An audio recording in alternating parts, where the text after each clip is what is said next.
Kinetic energy बच्चों 7.7 वाली अगर मैं लेता हूं तो 10⁻⁻, मेगा का मतलब क्या था, 10⁻⁻13 हमारे पास था।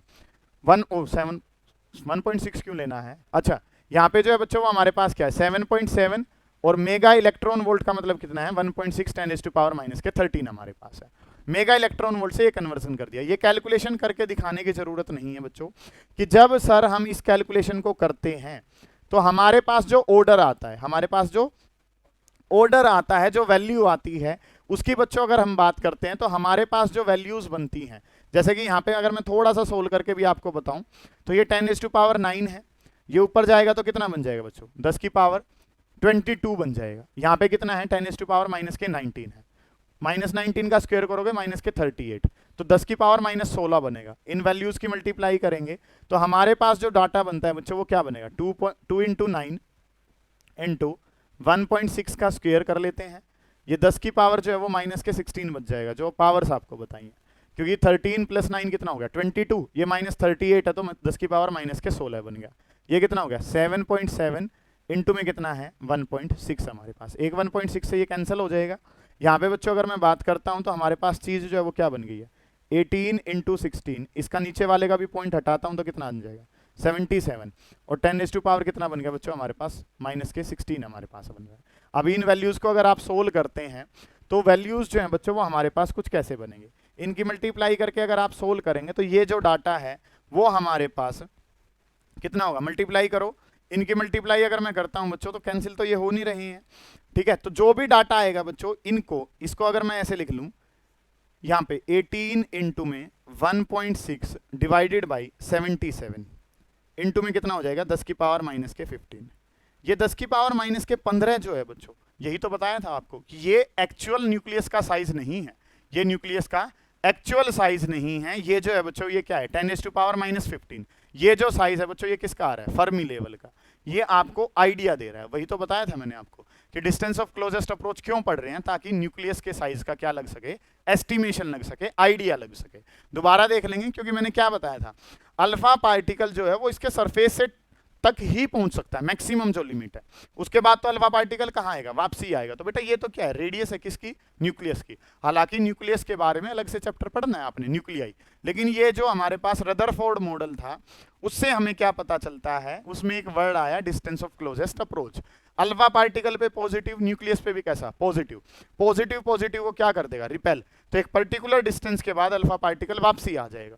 तो वहां से हमें क्या पता चला भाई, न्यूक्लियस को थोड़ा सा पास तक पहुंच के क्या आ गया है, वापसी। तो एक आइडिया जो पता चला वो क्या पता चला कि न्यूक्लियस का साइज जो है वो किसका होता है, फर्मी के ऑर्डर का। ये बात जो है बच्चों हमारे पास इंपॉर्टेंट है, और ये फॉर्मूला जो है बच्चों वो भी हमारे पास इंपॉर्टेंट है। नीट में एक क्वेश्चन आया था कि भाई काइनेटिक एनर्जी को अगर क्या कर दिया जाए, 4 गुना कर दिया जाए, काइनेटिक एनर्जी को क्या कर दिया जाए, 4 गुना कर दिया जाए, तो डिस्टेंस ऑफ क्लोजेस्ट अप्रोच पे क्या प्रभाव पड़ेगा। तो बच्चों अगर मैं बात करता हूं तो तुम्हें क्या पता है कि sir distance of closest approach is inversely proportional to the kinetic energy. Kinetic energy को अगर 4 गुना बढ़ाओगे तो ये 4 गुना क्या हो जाएगा, कम हो जाएगा। मतलब कि अगर नया आर नोट बताना है तो वो हमारे पास सीधा कितना हो जाएगा, R0/4, क्योंकि रिलेशन जो है बच्चों वो कैसा है, इनवर्स रिलेशन अवेलेबल है। तो ये बात जो है बच्चों वो आपको पता होनी चाहिए। किसके बेसिस पे आपने बताया है इसको, डिस्टेंस ऑफ क्लोजेस्ट अप्रोच, कि डिस्टेंस का मतलब तो एक डिस्टेंस निकाल रहे हैं, क्लोजेस्ट का मतलब पास तक, किसके पास जाना है, न्यूक्लियस के। न्यूक्लियस को कितने पास तक अप्रोच कर सकते हो बच्चों, वो जो चीज है वो हमारे पास क्या कहलाती है, डिस्टेंस ऑफ क्लोजेस्ट अप्रोच कहलाती है। इसी तरीके से बच्चों अगर मैं चर्चा करता हूं आगे, अगर हम बढ़ें तो काम, अगर मैं 5.5 के हिसाब से बात करता हूं कि अगर हम चर्चा करें कौन सी एनर्जी के बेसिस पे, 5.5 के बेसिस पे अगर हम बात करें तो किसके लिए करा था, 7.7। अगर हम 5.5 मेगा इलेक्ट्रॉन वोल्ट अगर लेते हैं, इसका स्क्रीनशॉट ले लेंगे, ठीक है भाई। 5.5 वाली वैल्यू अगर बच्चों आप लेते हैं तो 5.5 के हिसाब से आंसर आता है 41.3 फर्मी। तो एक तो बात आपने कर ली किसके लिए, 7.7 मेगा इलेक्ट्रॉन वोल्ट के लिए। अब बात किसके लिए कर रहे हैं बच्चों, 5.5।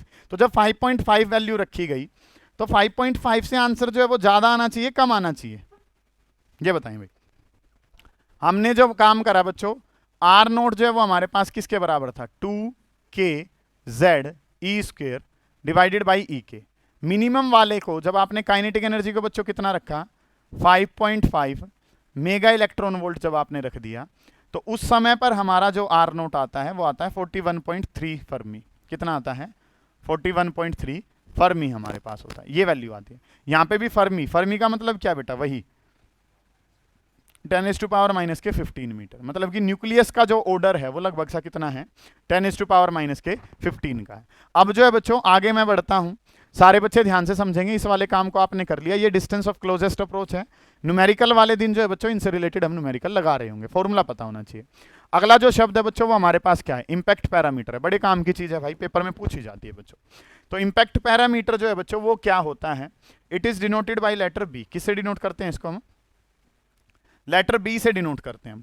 इंपैक्ट पैरामीटर जो है बच्चों उसको डिनोट करा जाता है लेटर बी से, ये चीज हमारे पास है। अगली अगर बच्चों मैं बात करता हूं तो इंपैक्ट पैरामीटर होता क्या है, इट इज डिफाइंड एज, इसको हम डिफाइन करते हैं, कैसे डिफाइन करते हैं, perpendicular distance of the initial velocity vector. हमारे पास जो काम है बच्चों वो क्या है, परपेंडिकुलर डिस्टेंस है किसका, initial velocity vector of alpha particle जो हमारे पास थे from the centre of the nucleus when it is far away from the atom. ये तो डेफिनेशन बता दी बच्चों मैंने, अभी आपको करना क्या है इसके अंदर उसको समझेंगे। ठीक है, चीज जो है ना अगर नॉर्मली डेफिनेशन रटोगे कभी समझ में नहीं आएगी। जो मैं बता रहा हूं अब उस पर ध्यान दो, करना क्या। सारे बच्चे ध्यान से समझेंगे करना क्या है बच्चों आपको। ये हमारे पास क्या है, ऐसी डेफिनेशन पता चलेगी बच्चों, हमेशा याद रहेगी। ये हमारे पास क्या है, एटम है। ये हमारे पास क्या हो गया, एटम। ये हमारे पास क्या है, न्यूक्लियस है। कोई टेंशन वाली बात। ये जो है वो हमारे पास क्या है, न्यूक्लियस की सेंटर लाइन बना ली बच्चों आपने यहां पे क्या बना ली, न्यूक्लियस की सेंट्रल लाइन बना ली। गौर करेंगे सारे बच्चे, मैं बताना क्या चाह रहा हूं, बड़े काम की चीज है भाई, हद इंपॉर्टेंट बात है। ठीक है, हर लेवल पे क्वेश्चन पूछा गया है कि बच्चों ये न्यूक्लियस की क्या बना ली आपने, सेंट्रल लाइन बना ली, बिल्कुल सेंटर से जो इसके जा रही थी। ये जो है बच्चों वो आपने न्यूक्लियस की क्या बना ली, सेंट्रल लाइन बना ली। बिल्कुल सही बात है भाई। आपको क्या पता है, कोई अल्फा पार्टिकल अगर इस लाइन के थ्रू आएगा तो उसके साथ क्या होगा, वो वापसी आएगा। अल्फा पार्टिकल इस लाइन के थ्रू गया तो उसको क्या फेस होगी, रिपल्शन, और वो कहां जाएगा, वापसी आ जाएगा। सही बोल रहा हूं इस बात को मैं। अगर मैं बात करता हूं बच्चों, कोई अल्फा पार्टिकल जो है वो कहां से गया, यहां से गया, यहां से गया तो सीधा ही निकल जाएगा वो तो। सही कह रहा हूं इस बात को। अल्फा पार्टिकल जो इस सेंट्रल लाइन के साथ जाएगा, एक अल्फा पार्टिकल यहां से भेजा उसको उल्टा, ये वाला अल्फा पार्टिकल तो कहां जाएगा, वापसी आ जाएगा।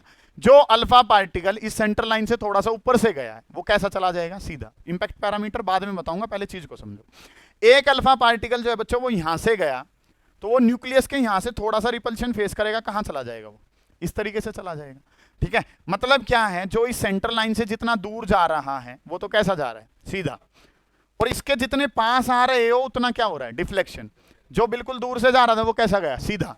थोड़ा सा पास से गया तो उसको कुछ एंगल मिला है डिफ्लेक्शन के लिए। और जो बिल्कुल इस सेंट्रल लाइन के थ्रू चला गया उसको तो क्या मिल गया, वो तो रिट्रेस ही कर गया अपने पाथ को, वो तो क्या कर गया, वापसी आ गया। तो इस बात को समझाएं कैसे, इसको समझाया गया किसके हेल्प से, इंपैक्ट पैरामीटर से। किसके हेल्प से समझाया गया, इंपैक्ट पैरामीटर से। क्या बताया गया बच्चों, अब एक एक वर्ड पे ध्यान देंगे कि ये जो है ना पार्टिकल को इनिशियल वेलोसिटी कहां से दे रहे थे, यहां से। पार्टिकल को इनिशियल वेलोसिटी कहां से दे रहे थे, यहां से।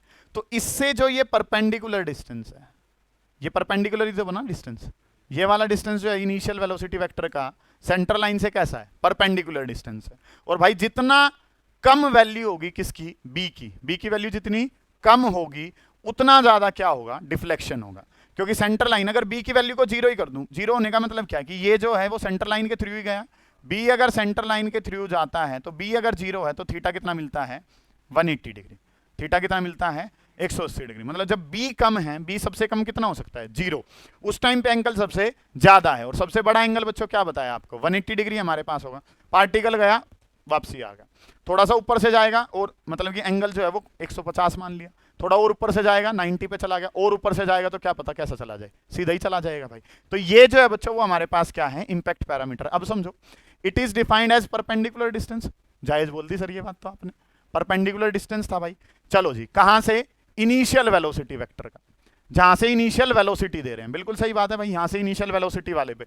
क्या यहां वाले को इंपैक्ट पैरामीटर कहा है, क्या यहां वाले को कहा है, नहीं कहा। कौन से वाले को कहा है, जो स्टार्टिंग वाला पॉइंट है वहां वाले को क्या कहा है बेटा, उस टाइम के डिस्टेंस को कहा है। कहां से बताया है, centre of the nucleus. Centre of nucleus ही तो है ये सारा का सारा, ये सेंटर लाइन हो गई।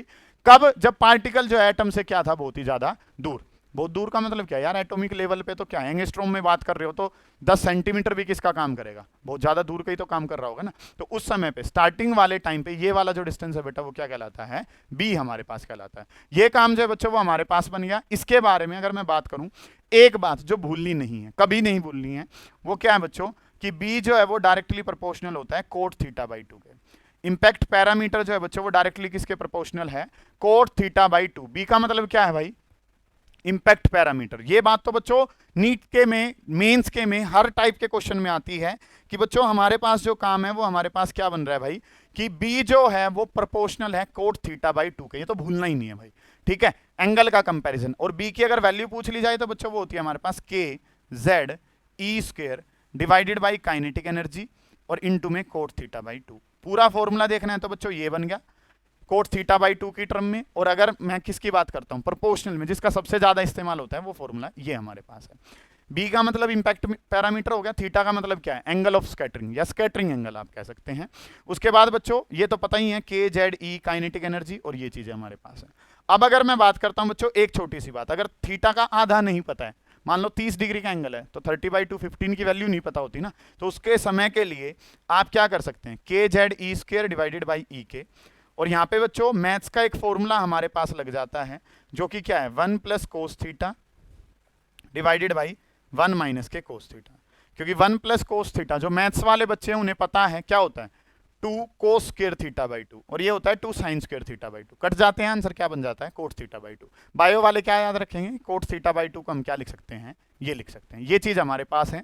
ये जो है बच्चों रदरफोर्ड मॉडल का लगभग पोर्शन हमारा कंप्लीट हो गया है। कल लिमिटेशन के बारे में बात करेंगे और फिर बोर मॉडल की बात करेंगे। इतना काम बच्चों कर लेना है, कोई डाउट आता है उसको पूछ लेना है, निपटा लें इसको।